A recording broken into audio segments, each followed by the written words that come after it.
ఓయ్ దోస్తులు అందరికీ నమస్కారం. వేడి వేడిగా టీ అయితే తాగుతున్నాను. ఏం లేదండి, చాలామందికి వరకు వచ్చిందో లేదో ఈ వీడియో నాకు తెలియదు కానీ నిఫా వైరస్ అంటున్నారు కదా. నిఫా అనుకుంటాను. ఇన్స్టా ఓపెన్ చేస్తే చాలా వైరస్ గురించే చెప్తున్నారు డాక్టర్స్ కూడా.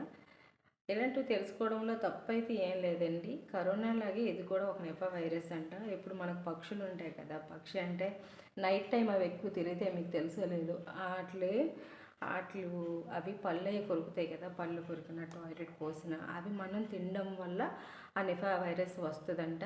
మ్యాక్సిమం ఒక 10 మందికి వస్తే అందులో 5 చచ్చిపోతారంటే దీనికి వ్యాక్సిన్ కానీ మందు కూడా లేదంట నివారణ. అంటే సేమ్ మన కరోనా టైప్ ఇమ్యూనిటీ పెంచుకోవాలి బాడీకి అని చెప్తున్నారు. పాపం ఎలా పండిపోతుందో, వ్యాధులు కూడా అలాగే వస్తున్నాయి. ఎలాంటి వ్యాధి వస్తుంది అనేది మనం కూడా చెప్పలేకపోతున్నాం. అలా ఉన్నాయి ఈ రోజులు. క్యాన్సర్ కూడా అంతే, మనుషులు బాగుండి సడన్గా చూపిస్తుంది అన్నమాట.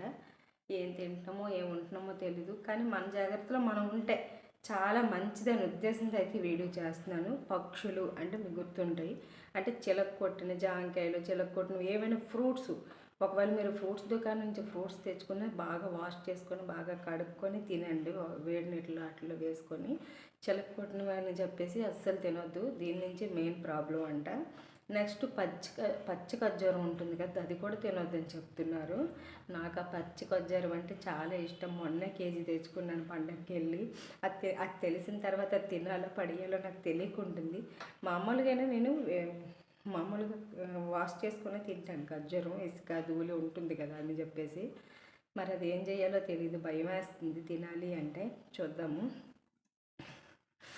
పచ్చి ఖర్జూరంలో కూడా ఉంటుందట, తినకండి. ఒకవేళ మీరు తినాలని అనిపిస్తే మాత్రం వాష్ చేసుకొని. ఇప్పుడు తీర్థాలు అంటే జాతరలు అవుతాయి అన్నమాట. విజయనగరం సైడ్ అంతా ఇప్పుడు జాతరలో మాకు ఏంటంటే మంచాల మీద ఈ ఖర్జూరం అది వేసి అమ్ముతారు.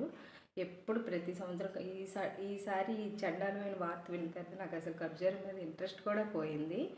జాగ్రత్తగా ఉండండి, కేర్ఫుల్గా ఉండండి. మన బాడీని ఇమ్యూనిటీ పెంచుకోవడం ఏంటంటే, ఒకవేళ మీకు అలాంటి సింటమ్స్ అంటే ఓన్లీ జలుబు, లేకపోతే తలనొప్పి, ఒళ్ళు నొప్పులు, జ్వరం, ఇవే సింటమ్స్ అంట. ఇవి పెద్ద సింటమ్స్ ఏం కూడా కాదు. ఇవి వచ్చాయి అనుకుంటే పారాసిటమాల్ ట్యాబ్లెట్ అది వేసుకొని ఒకవేళ ముందుగుండా డాక్టర్స్ దగ్గరికి వెళ్ళండి. ఇది కూడా అంటువ్యాధి.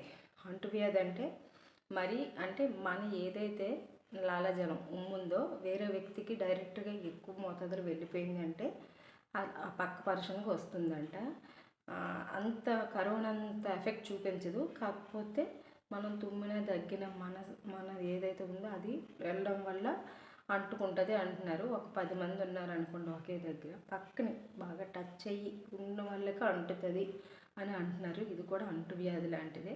జాగ్రత్తగా ఉండండి, మాస్కులు పెట్టుకోండి, జాగ్రత్తగా కేర్ఫుల్గా ఉండండి. నాకు తెలిసిన ఇన్ఫర్మేషన్ నేను ఎక్కడి నుంచి తేలేదు, నేను కూడా వీడియోస్ చూసే తీసుకొచ్చాను. అన్ని వీడియోలు అందరికీ రీచ్ అవ్వవు కాబట్టి ఈ వీడియో అయితే చేశాను. జాగ్రత్తగా ఉండండి, రోజులు అస్సలు బాగాలేదు. సరేనా?